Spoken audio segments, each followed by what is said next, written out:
The first day at Crestwood Academy always felt like a fashion show disguised as school. Luxury cars lined the entrance, designer backpacks, perfect hair, perfect smiles. And at the center of it all was Vanessa Carlisle. Her father owned half the city's real estate. Her mother chaired charity galas that made headlines. Vanessa had grown up believing something simple. Money wasn't everything. It was the only thing. So when the new girl walked into homeroom wearing worn-out sneakers and a neatly ironed but clearly inexpensive uniform, Vanessa noticed immediately. The teacher smiled. "Class, this is Elena Morales. She just transferred here. Let's make her feel welcome." Elena gave a small, nervous smile. Vanessa leaned toward her best friend and whispered loudly enough for others to hear. Did she get lost on the way to a public school? A few students snickered.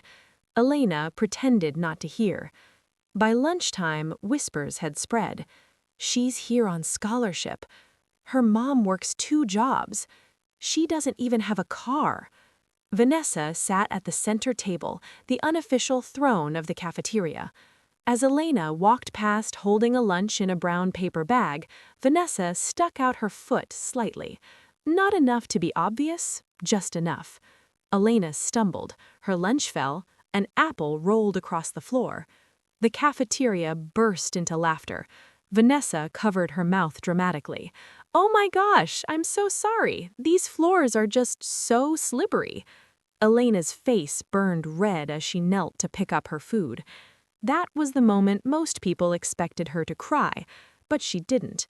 She stood up quietly and walked away. And somehow, that bothered Vanessa more. The group project. A week later, the principal announced a school-wide innovation competition. The winning team would receive a $50,000 grant to develop their project. Vanessa immediately formed a team with the most popular students in class. Unfortunately for her, the teacher assigned groups randomly. Vanessa stared at the list posted on the board. Group 7. Vanessa Carlisle, Elena Morales, Jordan Lee, Priya Shah. "You have got to be kidding me," Vanessa muttered. Elena gave a polite nod. "Hi." Vanessa rolled her eyes. "Just don't slow us down." Over the next week, Vanessa barely let Elena speak. When Elena tried to suggest an idea about creating affordable solar-powered study lamps for low-income neighborhoods, Vanessa scoffed. "We're not building charity toys, we're building something impressive." She presented her own idea instead, a luxury smart mirror with AI styling recommendations. "People will love it," Vanessa said confidently. Elena stayed quiet, but Jordan and Priya noticed something. Whenever technical questions came up, coding, circuitry, feasibility, Elena's answers were precise, advanced, effortless. Still, Vanessa dismissed her. Until the prototype malfunctioned 2 days before presentations. The smart mirror flickered, then died completely. Panic spread across the group. "This can't be happening," Vanessa snapped. "My dad already invited investors to watch." Elena hesitated, then spoke softly. "I can fix it." Vanessa laughed. "With what? Duct tape?" Elena didn't respond. She simply asked for the toolkit. Within 30 minutes, she had rewired the internal system, corrected the voltage imbalance, and rebooted the interface. The mirror lit up flawlessly. The room fell silent. Vanessa stared. "How did you—" Elena shrugged slightly. "My mom couldn't afford to replace broken appliances, so I learned how to repair them." There was no arrogance in her voice, just truth. The auditorium was full. Parents, judges, faculty. Vanessa took center stage, delivering the introduction with polished confidence. But when technical questions started coming from the judges, she faltered. "Can you explain the energy efficiency model behind your circuitry?" one judge asked. Vanessa froze. Elena stepped forward. "With permission?" she asked softly. The judges nodded. For the next 5 minutes, Elena explained the engineering behind both the mirror and an alternative prototype she had quietly built on her own, the solar-powered study lamp. She spoke clearly, brilliantly. The audience leaned in. Even the judges exchanged impressed glances. Vanessa felt something unfamiliar creeping into her chest. Not anger, not jealousy, fear. After all presentations were complete, the principal walked onto the stage. "We have seen extraordinary talent today," he began. "But before announcing the winners, there's something you should know." He gestured for Elena to remain on stage. "Miss Morales did not come to Crestwood Academy by chance." Murmurs filled the auditorium. "She scored the highest entrance exam result this school has seen in 23 years. Gasps. The principal continued. "She also holds a national patent for a low-cost renewable battery design." The room fell completely silent. Vanessa's smile disappeared. "Elena was personally recommended to this academy by the National Science Foundation. Her tuition is covered not by charity, but by merit." A spotlight seemed to shift. Not physically, but socially. Suddenly, everyone was looking at Elena differently. The principal smiled warmly. "And this year's Innovation Grant winners are Group 7. The auditorium erupted in applause. Vanessa clapped slowly, stunned. Elena had just secured $50,000 for the team, but the principal wasn't finished. "One more thing," he said, his voice firm. "Crestwood Academy values excellence, but we value character more." His eyes moved gently across the audience. "Talent can be taught. Integrity cannot."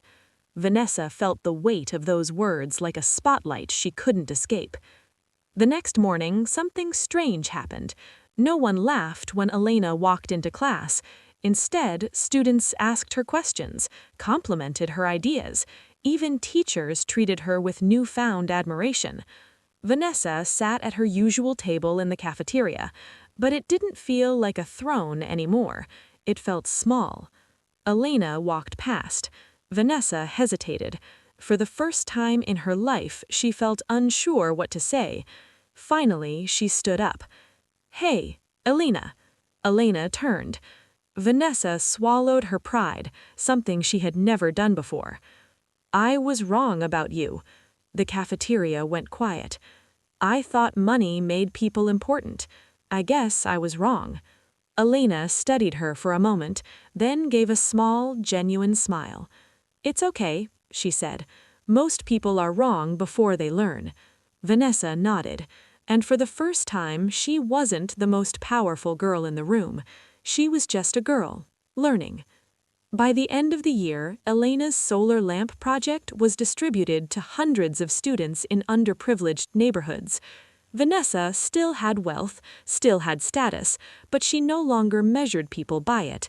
Because the day the principal revealed the truth was the day she realized something no one had ever taught her. Privilege can open doors, but brilliance earns respect, and respect can't be bought. The first rumor spread before Elena Morales even sat down. She's on full scholarship. Her mom cleans houses. She doesn't even live in this district. By second period, Vanessa Carlisle had already decided she didn't like her.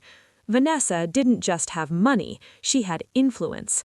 Her father funded the new science wing. Her last name was engraved on a plaque near the entrance. This was her school, and Elena didn't belong. In chemistry class, Vanessa saw her opportunity. Since Elena's clearly a genius, maybe she can explain why she dresses like she's in the wrong decade. Laughter. The teacher shifted uncomfortably, but said nothing. Vanessa smirked. Power felt good. A week later, someone posted a picture of Elena's worn sneakers on social media. Crestwood's new charity case. Shoe emoji, skull emoji. The post exploded. Hundreds of likes, laughing emojis. Elena didn't come to school the next day, or the next. By the third day, whispers changed tone. Did she transfer? Did she get expelled? Did she quit? Vanessa pretended not to care, but something about the silence felt heavy.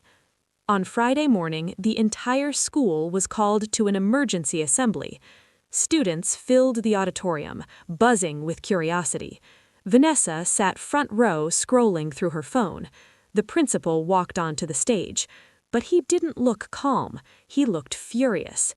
"There will be no winner announced for the innovation competition today," he began. Confused murmurs spread. "Instead," he continued, "we will address something far more important." A large screen lit up behind him, and there it was, the photo of Elena's sneakers, the cruel caption, the laughing comments. The auditorium went dead silent. Vanessa's stomach dropped. The principal's words sharpened. This post was traced back to a private account. He paused. An account registered under the Carlisle family network. The entire auditorium turned, slowly, toward Vanessa. Her face went pale. "That's not... I didn't," she whispered. The principal continued. "The IP address was traced to the Carlisle residence." Gasps. Vanessa's hands began shaking. "I didn't post it," she cried. The principal nodded. "We know." The room froze. It wasn't Vanessa. Confusion rippled. It was her father. Silence. Absolute silence. The principal's next words shattered everything. "Mr. Carlisle contacted this school 3 weeks ago." Vanessa stared at him, uncomprehending. "He demanded that Elena Morales' scholarship be revoked." Whispers erupted. He believed her presence would lower the academy's image. Vanessa felt like the floor had vanished beneath her. He attempted to pressure this institution using financial leverage. The principal's jaw tightened. He then accessed his daughter's private school account and posted that image in an attempt to humiliate a minor into leaving. A wave of shock swept through the room. Vanessa's eyes filled with tears. "My dad wouldn't..." But deep down, she knew he would. The auditorium doors opened. 2 board members walked in. Behind them, Elena. She looked pale but steady. The principal stepped aside. "Elena Morales is not just a scholarship student," he announced. "She is the daughter of Dr. Sophia Morales." A photo appeared on the screen. A woman in a lab coat standing beside a satellite prototype. Recognition spread among teachers first, then students. The principal continued. "Dr. Sophia Morales is the lead engineer behind the renewable energy system currently being adopted by 3 major cities." Gasps filled the room. She chose to live modestly. She chose to keep her daughter grounded. Vanessa's world tilted. Elena wasn't poor. She was private. There was a difference, and Vanessa had never learned it. The principal's voice was firm. "As of this morning, Crestwood Academy has declined further funding from the Carlisle estate." Stunned silence. "Additionally, Mr. Carlisle is under investigation for cyber harassment of a minor." Reporters were already outside. Vanessa's breathing became uneven. Her father's name, her family's empire, collapsing in real time. Elena stepped forward quietly. She wasn't smiling. She wasn't triumphant. She simply looked at Vanessa. "I never wanted your place," Elena said softly. "I just wanted to learn." Vanessa broke. Tears streamed down her face, not from embarrassment, from realization. All her life, she thought power meant controlling others, but true power was having nothing to prove. As students filed out in stunned silence, Vanessa remained seated. Elena walked past her, then paused. "For what it's worth," Elena said gently, "I don't think you're your father." Vanessa looked up, eyes red.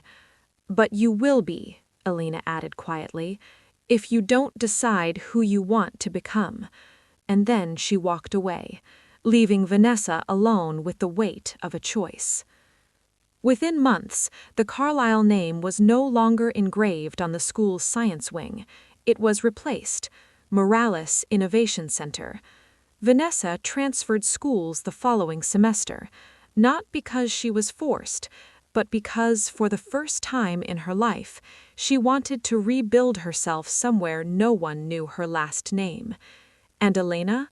She stayed, not as a victim, not as a charity case, but as the girl who proved something the entire school would never forget. Money can buy influence, but character reveals the truth. The whispers followed Vanessa everywhere, but this time they weren't impressed. They weren't jealous. They were disgusted. Even though the school publicly confirmed she hadn't posted the photo, the damage was done. Her father's investigation dominated headlines for weeks. Carlisle under fire for cyber harassment. At Crestwood Academy, Vanessa's once crowded lunch table sat empty. No one wanted to be associated with scandal. For the first time in her life, Vanessa was alone. Things weren't better at home. Her father paced the living room constantly, barking at lawyers. "This is a smear campaign," he shouted. Vanessa stood quietly near the staircase. "Why would you do that?" she asked softly one night. His silence said everything. "You don't understand how the world works," he snapped. Vanessa felt something crack inside her. Elena wasn't weak. She had faced the entire school and never begged for approval. Vanessa suddenly saw the truth. Her father wasn't strong. He was afraid. It took Vanessa 2 weeks to gather the courage. She found Elena in the library after school, surrounded by books and sketches for a new engineering project. Elena looked up, calm as always. Vanessa's throat tightened. "I know I said sorry before," she began, voice shaking, "but that was about being wrong." She swallowed. "This is about being cruel." Elena closed her notebook slowly. "I can't undo what happened," Vanessa continued, "but I don't want to be that person anymore." Silence filled the space between them. Finally, Elena asked, "Why now?" Vanessa hesitated. "Because I realized something," she said quietly. "If I stay silent, I become him." She didn't have to say her father's name. Elena understood. A week later, the school announced a new community initiative. The Morales Innovation Center would begin building low-cost solar study lamps for underserved neighborhoods. Volunteers needed. Vanessa saw the sign-up sheet. Students stared as she walked toward it. Some whispered, "Is this a joke?" Vanessa picked up the pen and signed her name. The first day of volunteering wasn't glamorous. There were no designer clothes, no applause, just wires, screws, soldering irons, and long hours. Vanessa burned her finger within the first 10 minutes. Jordan smirked. "Not exactly a gala fundraiser, huh?" Vanessa forced a small smile. "Guess I'm learning." Elena handed her a fresh pair of gloves. No sarcasm, no resentment, just quiet acknowledgement. Over time, something shifted. Vanessa stopped trying to lead, stopped trying to impress. She listened, she learned, she worked, and slowly the whispers changed. One afternoon, reporters showed up unexpectedly. They wanted footage of the Morales Innovation Center's success story. When they saw Vanessa working at a table assembling circuits, cameras zoomed in. "Miss Carlisle," a reporter called, "is this a publicity move to repair your family's image?" The room went still. This was the moment. Old Vanessa would have delivered a polished statement. Instead, she removed her gloves. "No," she said simply, "it's not about my family." Cameras flashed. "I was part of the culture that made someone feel small," she continued. "I can't erase what happened, but I can choose to build something better." There was no performance in her voice, just honesty. Elena watched from across the room, and for the first time, she smiled at Vanessa. Not politely, not cautiously, but genuinely. Months later, the first shipment of 1,000 solar lamps were delivered to schools in underprivileged neighborhoods. Vanessa stood beside Elena as students opened the boxes. A little girl flipped the switch on her lamp. It glowed softly. Her face lit up brighter than the light itself. Vanessa felt tears sting her eyes. This felt different than applause, different than status. This felt earned. Elena stepped beside her. "You didn't have to stay," Elena said quietly. Vanessa nodded. "I know. Why did you?" Vanessa looked at the children holding the lamps. "Because I finally understood something," she said softly. "What?" "You can inherit money," Vanessa replied softly, "but you have to build character." Elena extended her hand. Vanessa took it, not as rivals, not as opposites, but as equals. A year later, Vanessa declined attending an elite private university her father pushed her toward. Instead, she applied to study social entrepreneurship. Her father didn't understand. But for the first time in her life, Vanessa didn't need him to. Because redemption isn't about fixing your image, it's about fixing yourself. And sometimes, the greatest comeback isn't reclaiming your throne. It's walking away from it.